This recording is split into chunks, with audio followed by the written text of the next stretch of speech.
Good evening, everybody. Another episode of Next Level Responder, hashtag Zero Proof Hero me.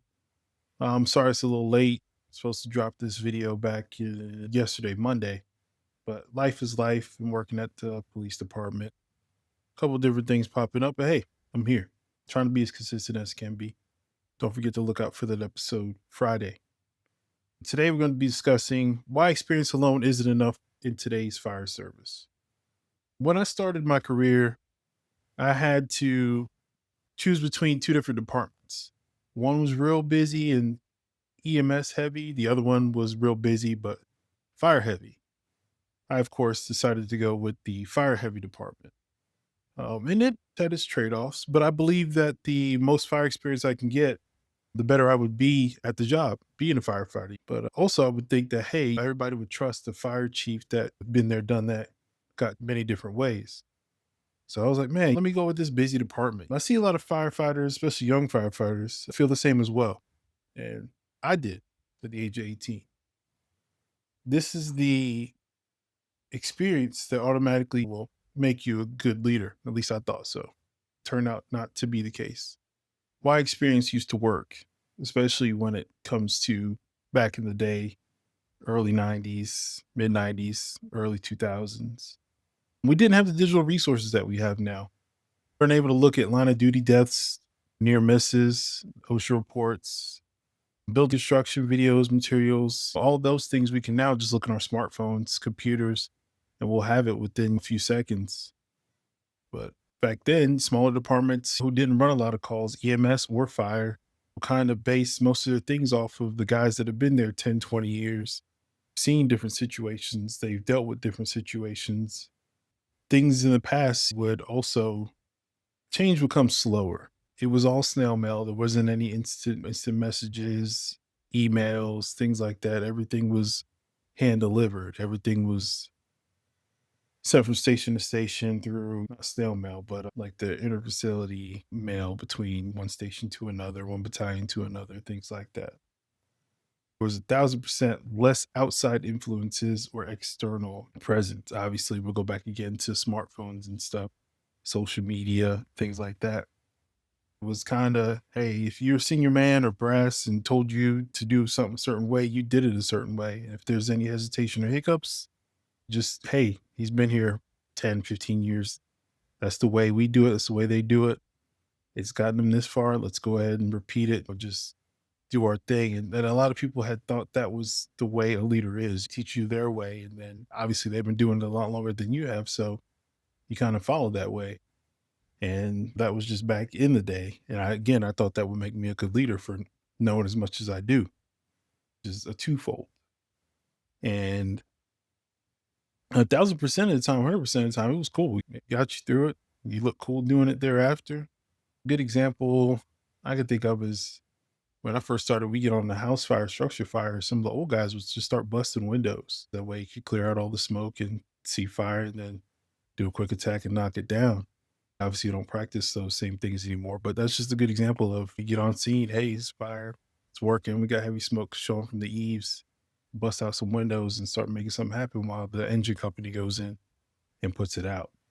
Why is it not enough anymore? Something to say about generational differences from advances in technology to safety. The gap is huge. The people that are making the decisions for the newer generation used to use map books. They used to wear rubber boots, and they also rode with open calves. That's something that kind of had to deal with back then.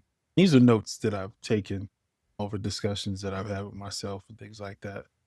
I just like to discuss and talk about, by the way. People that are making those decisions, they're now working 9 to 5 off holidays and weekends, no longer on shift with an even more busy hustle and bustle lifestyle, 24/48 shift.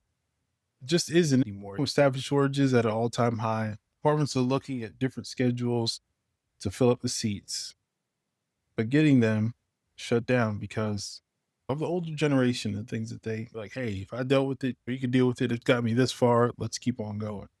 And that's not necessarily the best attitude to have. But again, this is what they were showing in their generation. That's how leaders are supposed to act. Since the age of social media and smartphones, public scrutiny has become a big issue also. It's more than just dressing up an issue and representing the department a certain way. It's about how the citizens are treated. Most of these things can be fixed by not just enforcing new SOPs and being reactive, making changes reactively. It's more about the mental health and the support that the brass give to their people in operations and stuff like that in regards to having committees and responsibilities. Because ultimately, it is the firefighters, fire department. You can even say this for EMS and police. Leadership today is a lot more complex than it has been in years past. And this is just from me interviewing different people and talking to different, I call them old heads, about fire department and what it used to be. It goes with police and EMS, especially EMS, especially on my years at Grady. Talking to some of the people have been there 30, 40 years, still there to this day. There's company level or admin level. It shows if the experience is only based off of that experience only. Experience can be used to keep the department together only to an extent. Matters, but it's not the same as preparation. So, what actually makes a modern leader, in my eyes at least? In my opinion, I have a few things that I feel like will make up a good leader. Now, nobody judges. This is just for me reading books and just my thoughts. Communication from your senior firefighters to the chief of the department. If you fail to listen, won't do the same. And if they have needs or wants, and you're not listening to them as a senior firefighter, fire chief, deputy chief, all that brass, then you're failing them. You're failing the next generation. This is one as well. If you're being overbearing towards others and trying hard to see that, giving them some space sometimes kind of is might be the remedy. Or just basically what I mean by self-awareness is you manage your stress and empathy very well. That's a good way to go about it. Adaptability to learn your people through kind of a process, being able to adapt to certain people, certain things, certain situations that goes along with that empathy as well. A lot of observation, just be observant about different people and things like that. I know I'll get a kind of like a rebuttal or pushback about college and stuff, but there are some college courses that help with the way you manage people and different people's personalities, attitudes, structure, things like that. It's more complicated than just like, hey, do as I say, not as I do. Intelligence is another one. Goes back to self awareness, social awareness, empathy, conflict resolution, trusted intuition, and mentorship of others. And I think mentorship is a very important thing when it comes to the beginning of a good leader. If you don't have somebody that you're willing to be like, whether it comes from the experiences, the way they lead, the way they carry themselves, then it just kind of warps your mind. I always thought it was that cool firefighter that would show up on scenes and get stuff done every time. Doubt that person is a good firefighter, don't get me wrong, but a well-rounded person, it might not be the case. There's another one.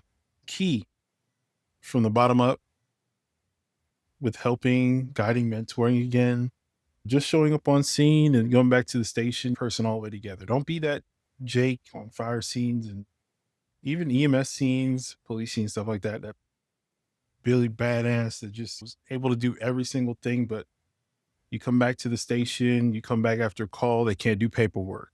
Not real sociable people, so they kind of to themselves, things like that. Just the consistency of being consistent of who you are, the leader.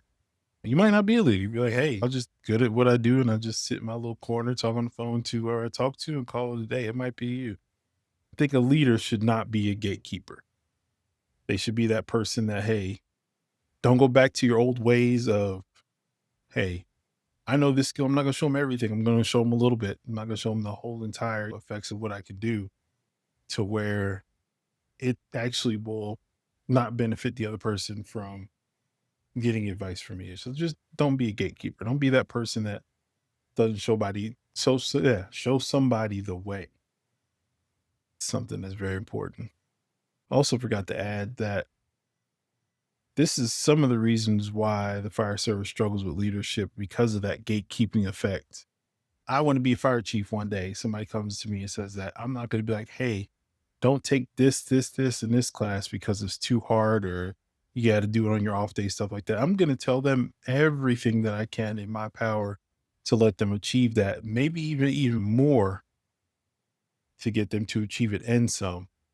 I'll get them in contact with the instructor, give them the notes that I had before, things like that. That's what a good leader does. Not like, hey, oh, you're still young in the game or you're aiming too high right now.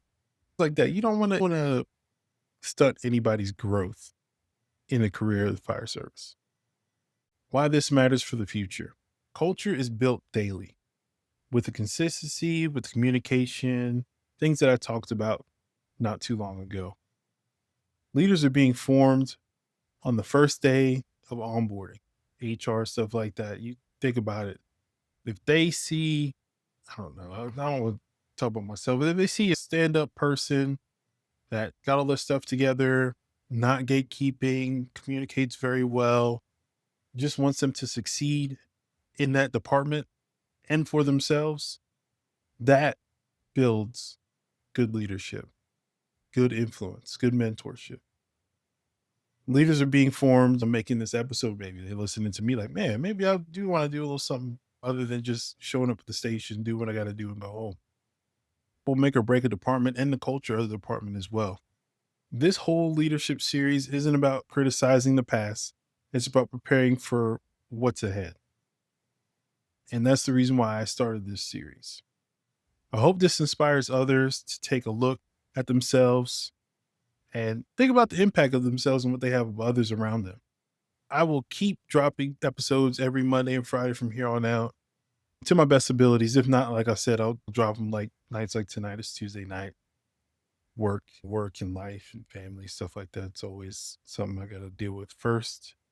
Keep moving forward with these topics of leadership. Be starting a podcast, get different firefighters, different other public safety personnel, police, fire, EMS, and get them to join me. And we'll talk back and forth about leadership, much things that we can relate to and talk about and listen to. Maybe get your morning started, get you motivated, and get you right for that career that you're striving to be successful and be well rounded. Don't forget, click the like button, subscribe. We'll see you soon. Have a blessed one and be safe this week. Again, if you like these episodes, find me on YouTube, Instagram, Facebook, even LinkedIn. Todd Clark, the man, the myth, the legend, Zero Proof Hero. Again, we'll be dropping what? We'll be dropping shorts pretty soon. I'll be having those out there. I always have my motivational speeches on my shorts for my YouTube. It kind of gets me right in the morning. I like that. But I'll be dropping a couple other playlists and things like that of my daily things that I do at home, whether it's working on cars, my studies, things like that.